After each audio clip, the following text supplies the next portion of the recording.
The phone of Liam O'Connell rang for the 10th time in the last 20 minutes. His hand trembled as he held the device, and the voice on the other end of the line was a whirlwind of rage in Mandarin that he couldn't comprehend. The words tumbled over each other like furious waves, and he could only distinguish a few numbers, terrifying, threatening sums. The contract with the Chinese investors was crumbling before his eyes, and he had no one, absolutely no one, who could save him at that moment. His official translator had resigned the night before, fed up with the impossible hours and the stress of multi-million euro negotiations. The other 3 interpreters he had contacted weren't answering his calls. It was Friday afternoon, and by Monday morning, he had to present the final agreement or lose 200 million euros. On the 32nd floor of the Emerald Holdings building, the air conditioning hummed with an artificial chill that contrasted with the suffocating heat of despair. Liam paced his office, his designer loafers clicking against the polished granite floor, each step a reminder of the world of luxury he had built and that now threatened to collapse. His executive assistant, Fiona Kelly, 40 years old, in a tailored designer suit with a calculating gaze, watched him from the doorway with a mixture of feigned concern and barely disguised satisfaction. She had spent years waiting for him to fail, to make a mistake big enough for the board of directors to replace him, preferably with her. Meanwhile, 27 floors below, in the building's lobby, Aisling Murphy had just entered, pushing her delivery trolley. She wore the orange uniform of Swift Parcel, stained with sweat after climbing and descending stairs for 8 hours straight. Her thermal backpack weighed on her shoulders, filled with urgent documents and small packages she had to deliver before 6 p.m. She was 26, but the dark circles under her eyes made her look older. She hadn't slept well in weeks. She spent her nights caring for her mother, Millionaire, who was battling a kidney disease requiring dialysis 3 times a week. Medical insurance only covered a fraction of the expenses, and Aisling worked 3 different jobs to keep her family afloat. Aisling checked her delivery list on her broken-screened mobile phone, which she'd bought second-hand. 32nd floor, Liam O'Connell's office. Urgent documents from a law firm. She sighed and headed for the elevators, passing decorative water features and exotic plants that probably cost more than her whole year's salary. The security guards looked at her with that blend of indifference and disdain that the wealthy reserve for those who serve them. She was used to it. She showed her delivery driver's ID, signed the visitor's log, and waited for access to be authorized. The elevator was a glass and stainless steel capsule that ascended silently, showing her the city sprawling beneath like a map of lights and shadows. Aisling looked at herself reflected in the mirrored walls of the elevator and felt a pang of shame. Her brown hair was tied back in an untidy ponytail, some strands escaping and sticking to her sweaty forehead. Her orange uniform was 2 sizes too big, inherited from a colleague who had left the job. But it wasn't the clothes that hurt the most. It was the way people looked at her, as if she were invisible, as if she didn't exist beyond her function of delivering packages. What no one in that building knew, what no one at her job knew, was that Aisling Murphy possessed a gift that very few people in the world had. She could speak 6 languages fluently, not because she had attended expensive schools or prestigious universities. No, Aisling had learned languages in the oldest and most genuine way, out of necessity, out of survival, out of pure, insatiable curiosity. When she was a child, her mother had worked in the homes of foreign families, cleaning and cooking for diplomats and business people who rotated through Dublin. Aisling would accompany her after school, and while her mother mopped floors and ironed shirts, she sat in the kitchens listening to conversations in English, French, Mandarin, German. She had a photographic memory that her primary school teacher had noticed, but which she could never develop because there was no money for special education. So Aisling had learned on her own, listening, repeating, memorizing patterns and grammatical structures while sorting dirty laundry. In secondary school, when other teenagers went out to parties, she stayed up until the early hours watching subtitled films, downloading free language apps, following YouTube channels of teachers who taught from faraway countries. She had learned Korean by obsessing over Asian dramas during an especially lonely summer. Italian had come later when she worked 6 months in a pizzeria, run by an immigrant from Naples, who taught her expressions while she washed dishes. But no one knew this. On her delivery driver's CV, there was no space to put fluency in 6 languages. All that mattered was that she could drive a motorbike, carry 20 kilograms, and meet deadlines. The elevator stopped on the 32nd floor with a soft ding that seemed too elegant for the moment. The doors opened, revealing a corridor with a cream-colored carpet, frosted glass walls, and contemporary art. that Aisling didn't understand but knew instinctively cost fortunes. She walked towards the reception, where a receptionist with perfect makeup and gel nails looked her up and down with a barely perceptible sneer of disdain. Aisling knew that look. She had seen it 1,000 times on 1,000 different faces. "Delivery for Mr. O'Connell," Aisling said in a neutral, professional voice, the voice she had perfected so as not to seem too submissive or too proud. She extended the manila envelope with legal documents bearing an urgent stamp in red letters. The receptionist took it without even touching Aisling's fingers, as if contact could infect her with poverty. "Wait here," the woman ordered before disappearing down a side corridor. Aisling stood by the reception. Her delivery trolley awkwardly parked to one side. She could hear raised voices coming from a nearby office. One of the voices was clearly annoyed, frustrated, almost on the verge of panic. It was a distressed voice, speaking English, trying to communicate with someone, followed by a voice distorted by a speakerphone, speaking rapid, furious Mandarin. Aisling understood every word. The man on the speakerphone was saying that it was the last time he would tolerate unprofessionalism, that the contract was cancelled, that they were going to sue for breach of the agreed terms. Her instinct was to ignore it. It wasn't her problem. She was just a delivery driver, but something in the desperate tone of the other voice made her hesitate, and then she heard something that chilled her. The man on the speakerphone mentioned a children's hospital. He mentioned charity funds that depended on that contract, sick children who needed treatment. Aisling thought of her mother, of the endless hours in the dialysis ward, of the medical bills that arrived every month like death sentences. She thought of all the children waiting in hospital wards with the same dark circles she had. Without overthinking it, without giving herself time to regret, Aisling walked towards the office from where the voices came. The door was ajar. From the threshold, she saw a man in his 40s, dark hair with streaks of grey at the temples, in a suit that probably cost more than her motorbike, holding his head in both hands as he stared at a phone on speakerphone on his desk. The voice was still shouting in Mandarin, and Aisling understood that he was giving a 60-second ultimatum before hanging up permanently. "Excuse me," Aisling said, her voice trembling, aware that she was crossing an invisible yet undeniable line. The man looked up sharply, and for a second, he seemed furious at the interruption, but there was something in his gaze that Aisling recognized. It was the same look she had seen in the mirror after every hospital shift with her mother, after every bill she couldn't pay. It was the look of someone utterly lost. "I can help," Aisling said. "I speak Mandarin," and before the man could respond, before his brain could process the absolute improbability of the situation, Aisling took the phone and began to speak in fluent, perfect Mandarin, without a detectable accent. The words flowed from her mouth like a river that had been dammed for too long. She introduced herself as a temporary assistant to Mr. O'Connell. She apologized profusely for the communication mix-up. She explained that there had been a technical misunderstanding with previous translators. Her voice was soft but firm, respectful but not subservient. She used the appropriate polite forms, the correct idiomatic expressions that indicated education and respect for the interlocutor's culture. Gradually, she could feel the tension on the other end of the line beginning to decrease. Liam O'Connell stared at her as if witnessing a miracle. His mouth was slightly agape, his green eyes fixed on this delivery driver in an orange uniform who had suddenly saved what seemed to be an inevitable financial disaster. Aisling continued speaking, taking quick notes on the desk's notepad, clarifying contract terms, proposing a new date for the final review video conference. She spoke for 15 minutes straight, and when she finally hung up the phone, the silence in the office was deafening.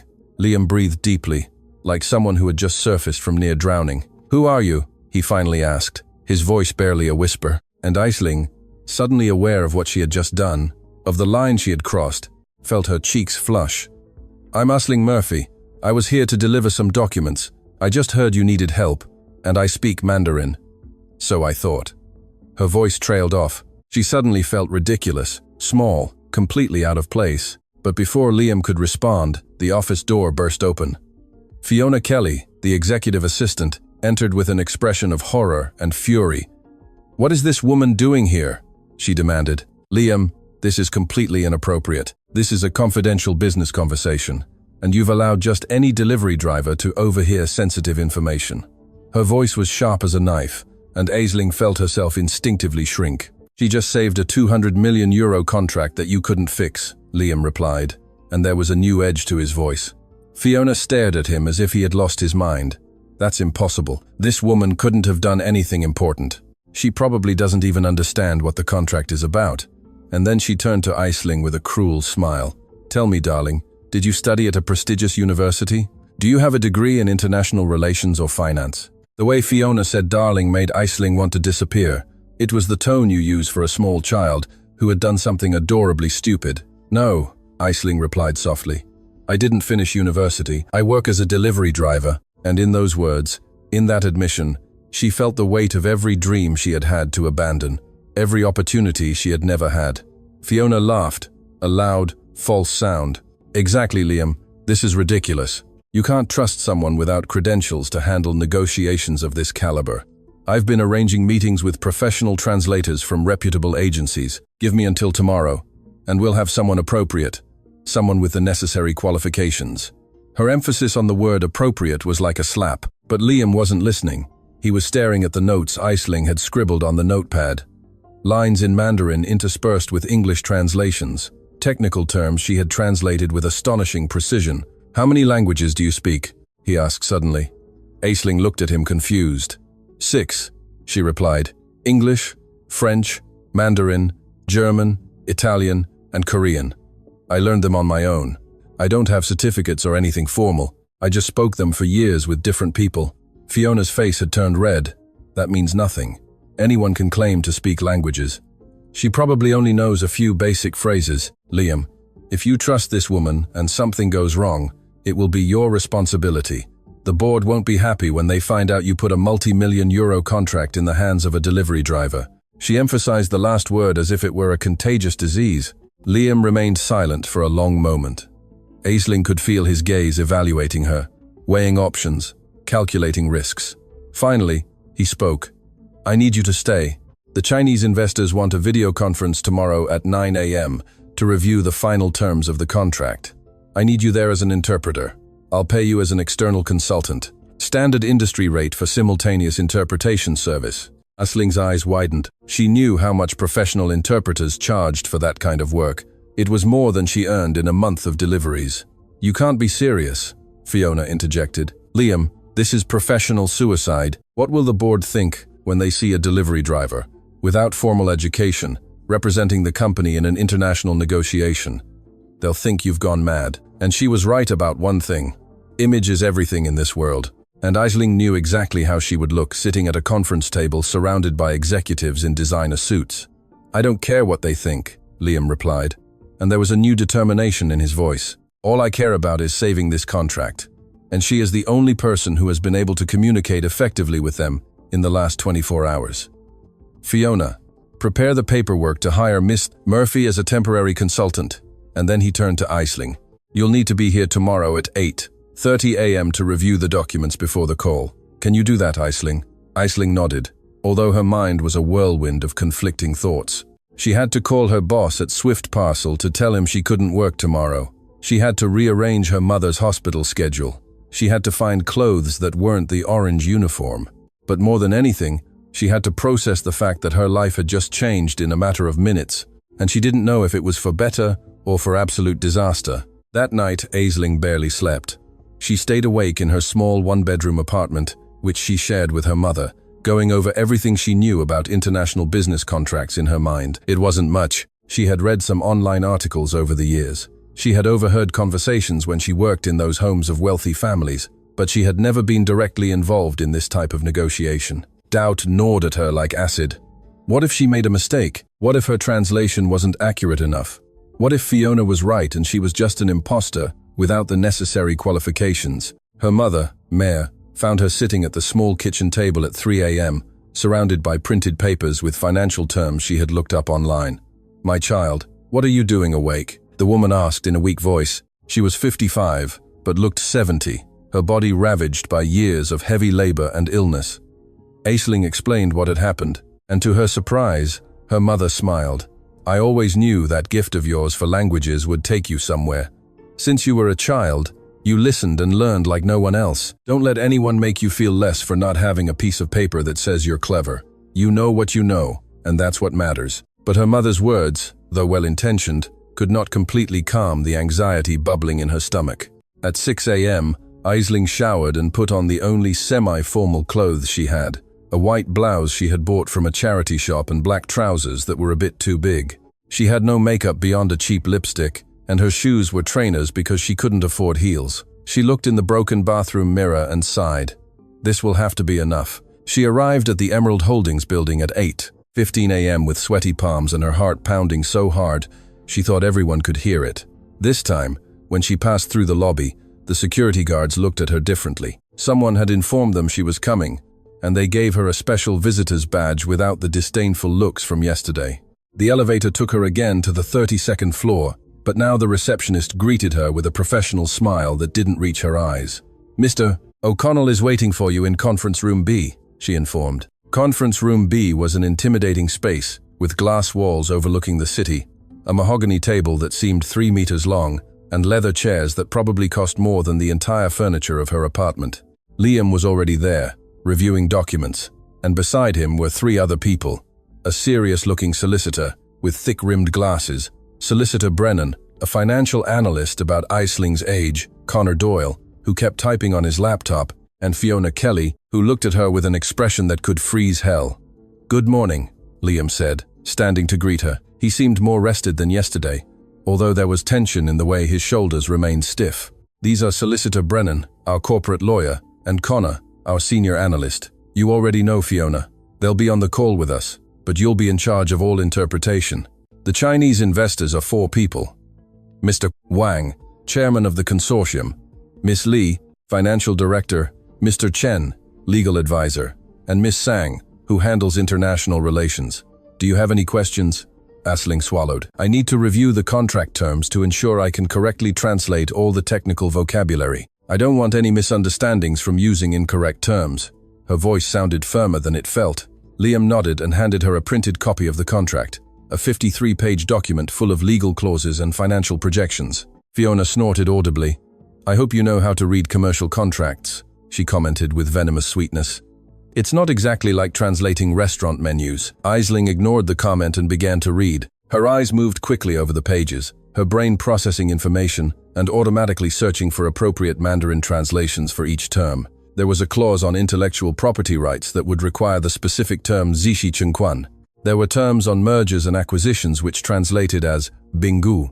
There were sections on corporate liability that needed precise vocabulary so as not to sound as if the company was admitting guilt in advance. Aisling made mental notes, creating an instant glossary in her head. As she read, she didn't notice that Liam watched her with a mixture of curiosity and awe.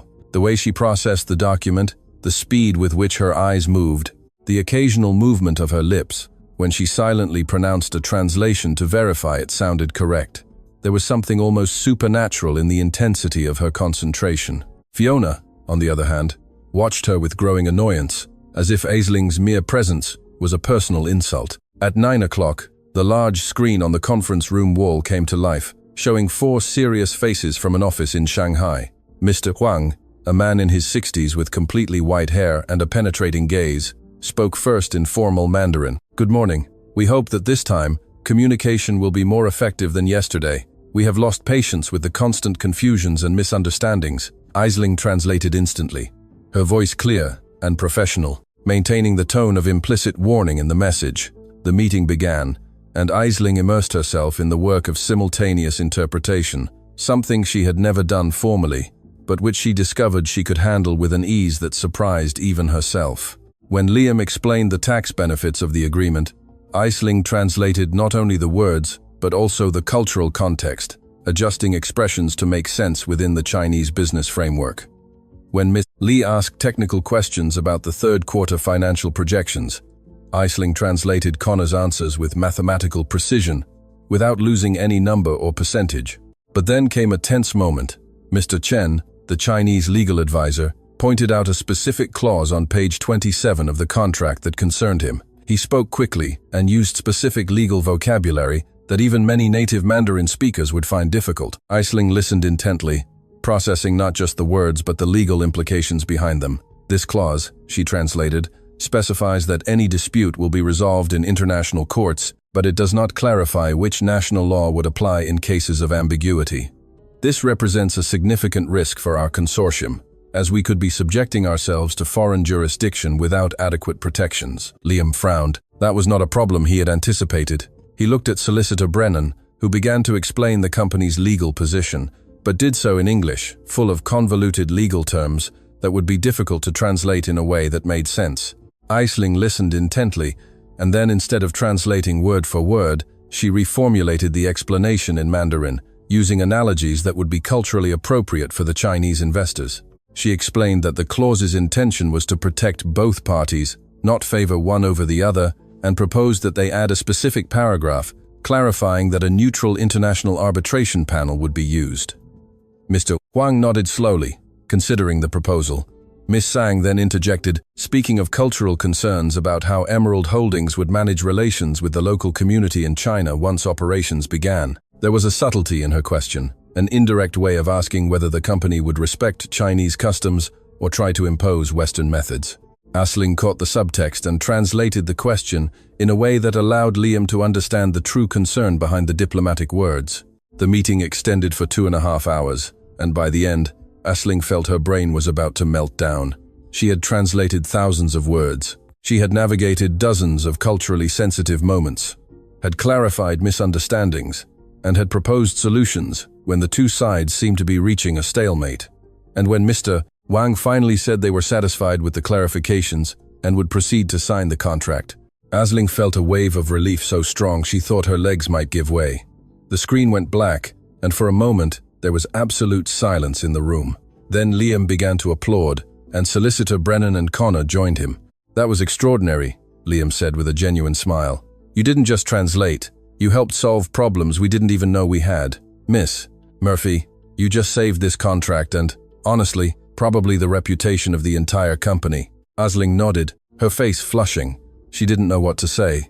A simple thank you seemed inadequate, but it was all she could articulate. Fiona, who had remained silent throughout the meeting, finally spoke. "Well, I suppose you got lucky this time. But Liam, I still think we need to hire professional interpreters with appropriate credentials for future negotiations. We can't rely on." Her voice trailed off, but the disdain was unmistakable. Liam looked at her with an expression Aisling couldn't quite decipher. It was part irritation, part something more. "Fiona, I need to speak with you in my office now." And he left, leaving Aisling alone with Solicitor Brennan and Connor. The solicitor clapped her on the shoulder. "You did an incredible job, seriously. I've worked with professional interpreters from the best agencies, and none would have handled that situation with such skill. Where on earth did you come from?" The question was rhetorical, but Aisling answered anyway. From the streets, from needing to survive, from listening and learning, because there was no other option. And in those words, there was a truth so raw that Connor, the young analyst, who had probably grown up with privileges and opportunities she never had, remained silent, processing the weight of what she had just admitted. Aisling spent the rest of the day in the building.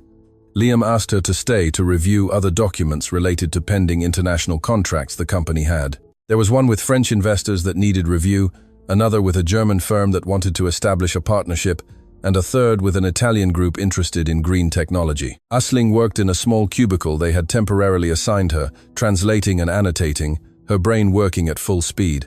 But she wasn't alone. She could feel stares. Employees on the 32nd floor passed by her cubicle and watched her with curiosity, whispering among themselves, "Who is she? Where did she come from? Why did Liam hire her?" Rumors spread like wildfire, and Aisling could imagine the conversations in the break rooms, the speculations about whether she was someone important in disguise, if she had connections no one knew about, or if she simply had been lucky once. Mid-afternoon, Fiona passed by her cubicle and stopped.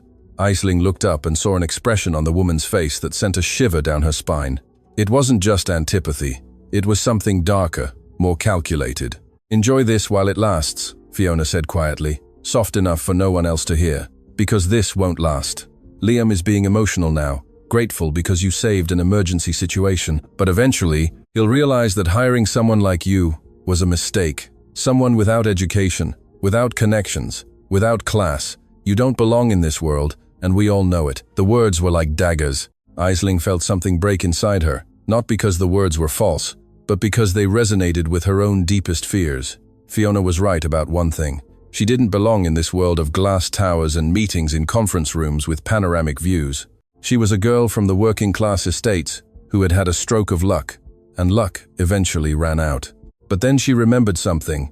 Her mother had once told her after a particularly difficult day, when Aisling had cried because she couldn't afford university registration. Her mother had hugged her and whispered, "Class doesn't come from how much money you have or what school you went to. Class comes from how you treat people, how hard you strive to be better every day, from not giving up when the world tells you that you're not enough." And in that moment, Aisling decided she wouldn't let Fiona or anyone else make her feel less. She looked up and met Fiona's eyes.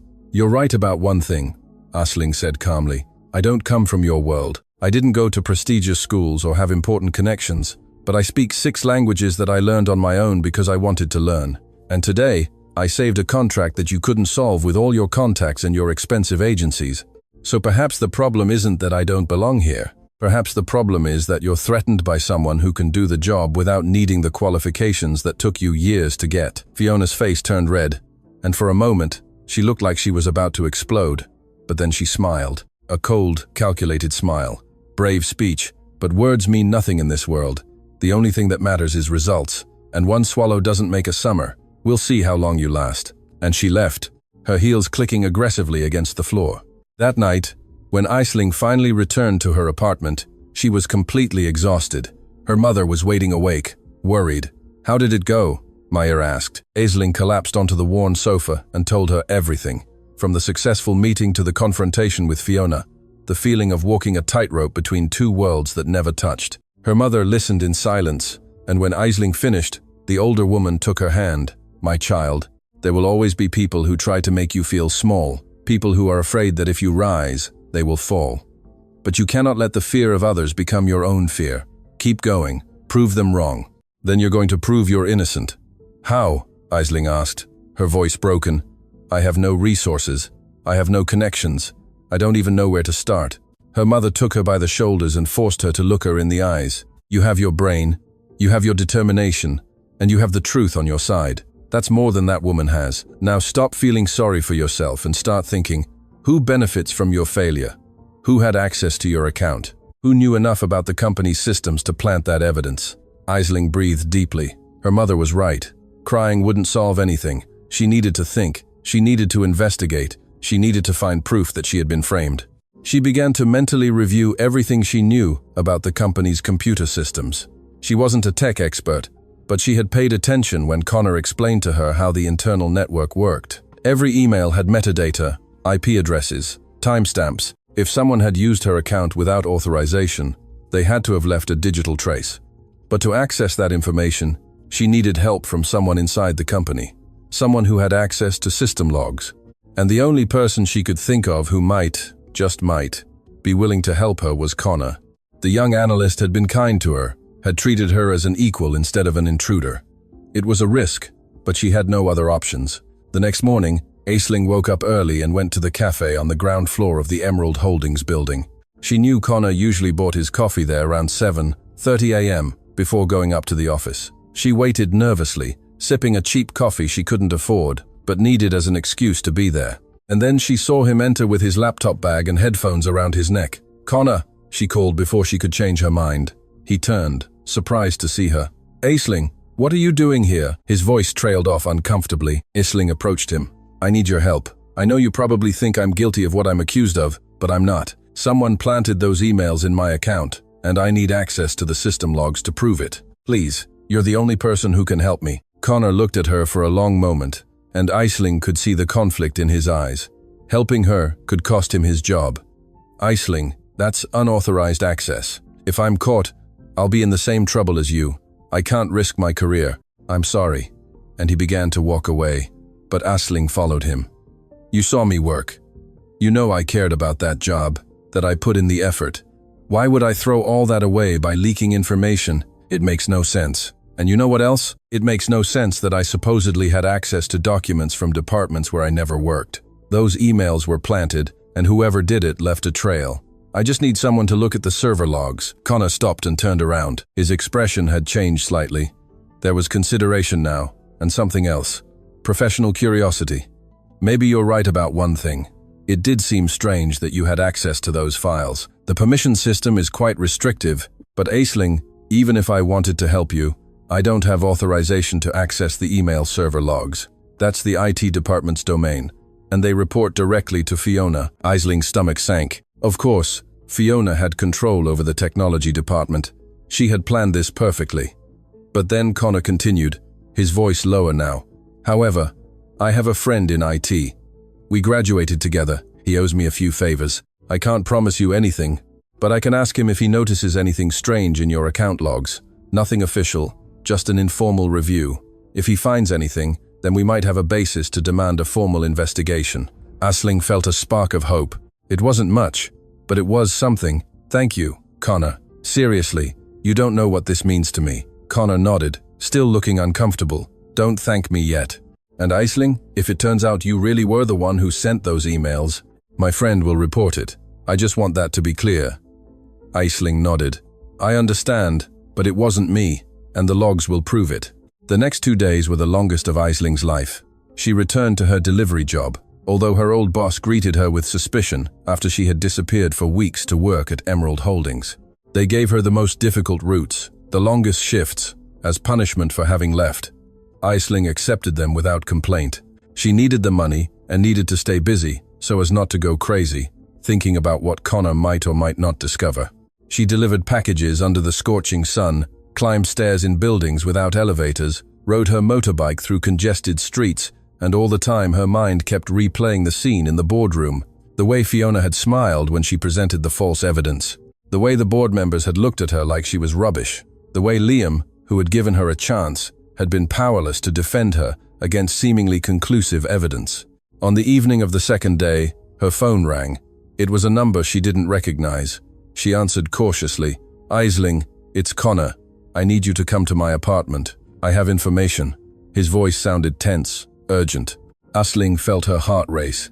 Yes, Aisling took a taxi, a luxury she couldn't afford but which the urgency justified. Connor's apartment was in a modern building in an upper-middle-class area, the kind of place where young professionals with good salaries lived. When Aisling arrived, Connor was waiting for her in the lobby. He looked nervous, constantly looking over his shoulder, as if he expected someone to be following him. They went up silently to his 7th-floor apartment. Once inside, Connor locked the door and drew the curtains. Sitting in front of his laptop was another young man with thick glasses and a hoodie. This is Sian, Connor said. He works in the IT department at Emerald Holdings. Sian, tell her what you found. The young man adjusted his glasses and looked at Aisling with an expression that was part curiosity, part compassion. I reviewed the email server logs for your account, Sian began, and I found several significant anomalies. Firstly, the emails you supposedly sent with confidential information were all sent from an IP address that doesn't match any of the devices you used while working at the company. Secondly, the emails were sent during hours when you weren't in the building. We have access logs that show exactly when you entered and exited, and these emails were sent at 3 a.m. on dates when you didn't even have active access credentials. Aisling felt she could breathe for the first time in days. So, you can prove it wasn't me, Chian nodded, but his expression remained serious. There's more. The IP address from which those emails were sent belongs to a computer in the building, specifically a computer registered under Fiona Kelly's name. She used her own computer to access your account and send those emails, probably thinking no one would verify the logs so meticulously. Connor interjected. Xian also found something else. The attachments in those emails, the confidential documents, all have metadata that shows who originally downloaded them from the internal server. And guess who that was? Fiona, Aisling whispered. Exactly, Xian confirmed. She downloaded documents from multiple departments using her own administrator credentials. Then she used your compromised account to send them to external email addresses, which she probably also controls. It's a classic case of internal sabotage, but why would she do something so risky? Aisling asked. If she's found out, she'd lose her job too. Connor and Xian exchanged glances. That's where things get more interesting, Connor said. Xian did a bit more digging. Nothing illegal, just public information. It turns out Fiona has been in talks with Apex Ventures, one of Emerald Holdings' main competitors. There are public records of meetings, photographs at corporate events. Our theory is that she planned to destroy your reputation and create chaos in the company, then offer her services to the competition, taking valuable information with her. Aisling processed this information. Everything made sense now. Fiona had seen Aisling as a threat, someone Liam was starting to value, and who could potentially expose Fiona's inefficiencies. So she decided to eliminate Aisling while simultaneously stealing information for her new employer. It was a calculated and malicious plan. We need to take this to Liam, Aisling said. Qian shook his head quickly.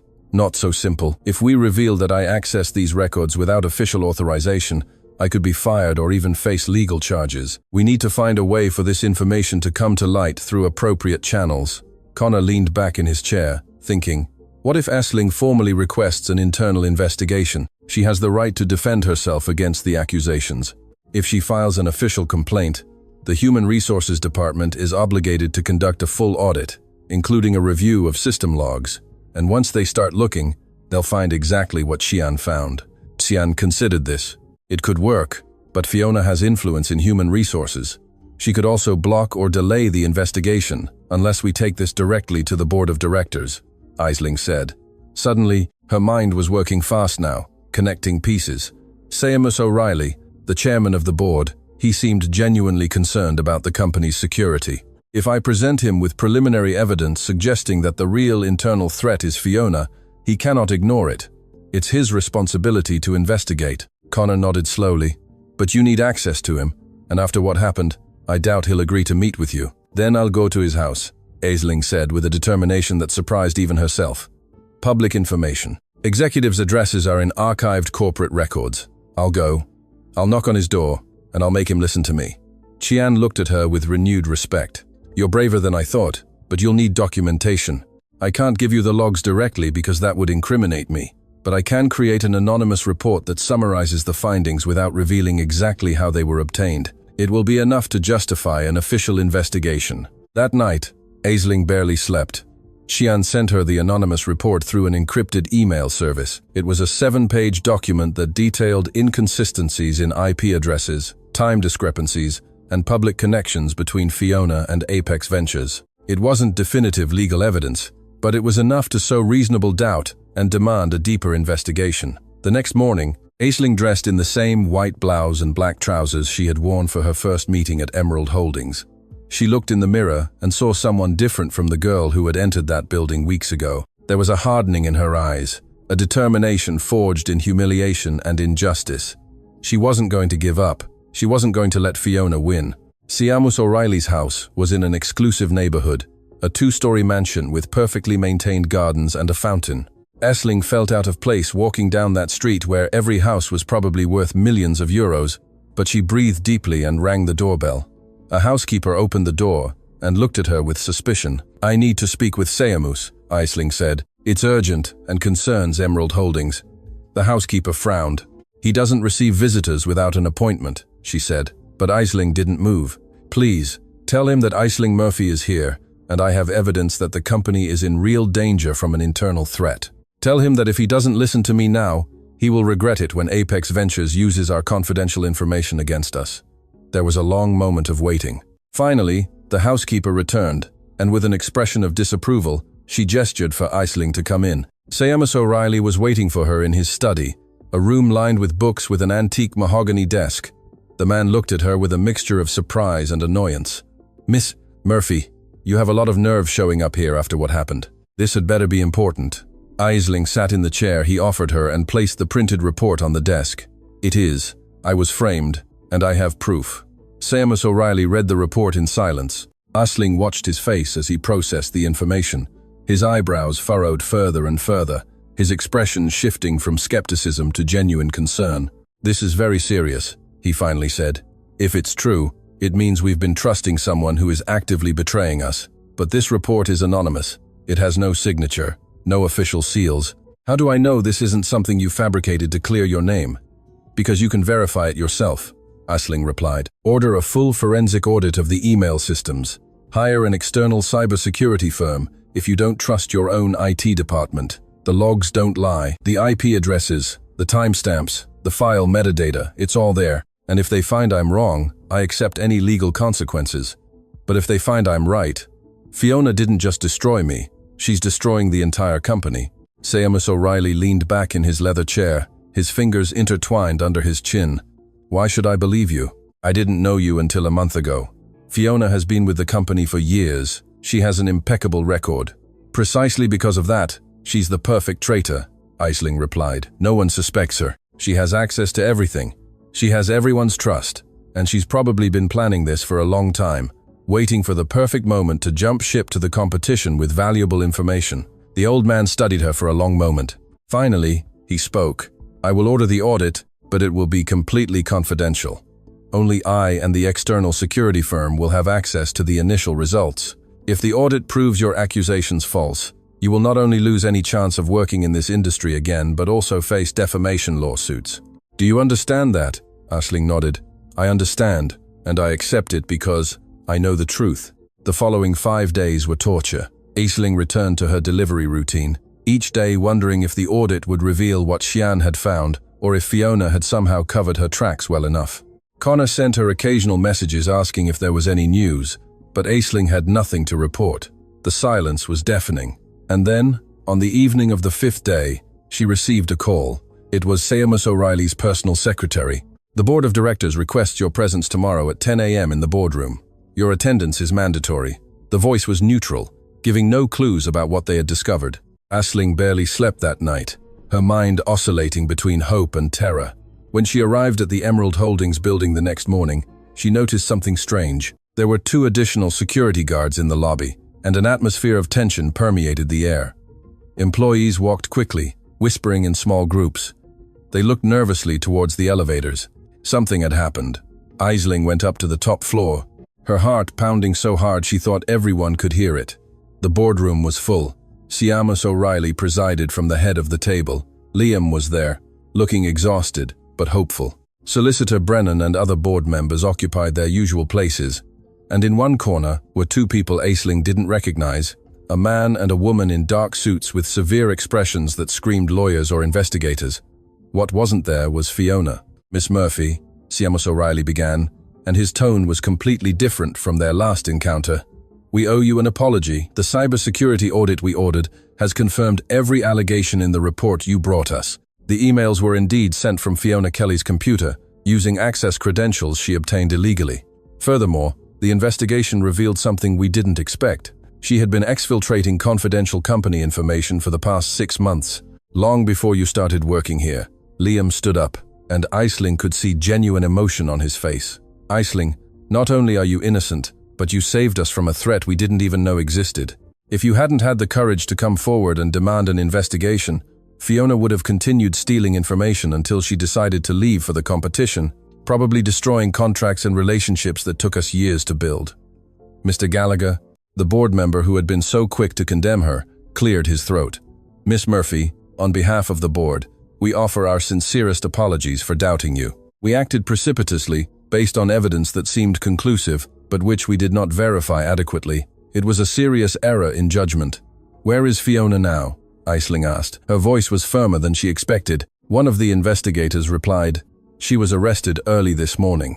She faces charges of corporate secret theft, computer fraud, and conspiracy to harm the company. The evidence against her is overwhelming. Furthermore, we have notified Apex Ventures about her involvement, and they have terminated all discussions with her. Her career in this industry is over." Aisling nodded, a wave of relief so intense it almost made her dizzy. "Justice. Finally, justice." But Seamus O'Reilly wasn't finished. "Miss Murphy, the board of directors has extensively discussed your situation. We recognize that not only did we treat you unfairly, but we also lost someone with exceptional abilities due to our own negligence. Therefore, we would like to offer you something." He paused, making sure he had her full attention. "We want to offer you the position of Director of International Relations. It's an executive position with a commensurate salary, full benefits, and the authority to build your own team. The position Fiona occupied, but with a broader scope that recognizes your unique linguistic abilities." Aisling was speechless. Director, an executive position. It was more than she had ever dreamed of, even in her most ambitious fantasies.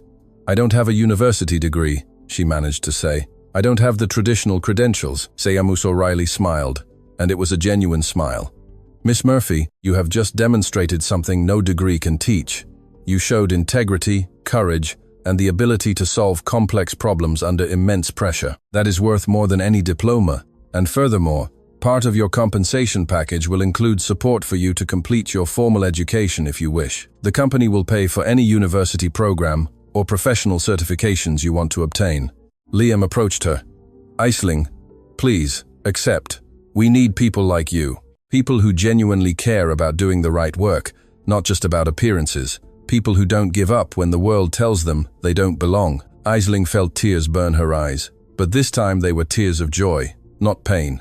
She thought of her mother, of the sleepless nights caring for her, of the medical bills that piled up. She thought of all the years, working multiple jobs, learning languages on her own because there was no other option. She thought of every time someone had made her feel less for not having the right credentials or appropriate connections. "I accept," her voice finally said, clear and strong. "But I have one condition. I want the Human Resources Department to review its hiring policies. I want the company to create scholarship programs and opportunities for talented people who don't have access to traditional education. I want others like me to have a real opportunity, not just pretty words about diversity and inclusion." Seamus O'Reilly nodded. "Done. You can lead that program yourself if you wish. It will be part of your portfolio as director."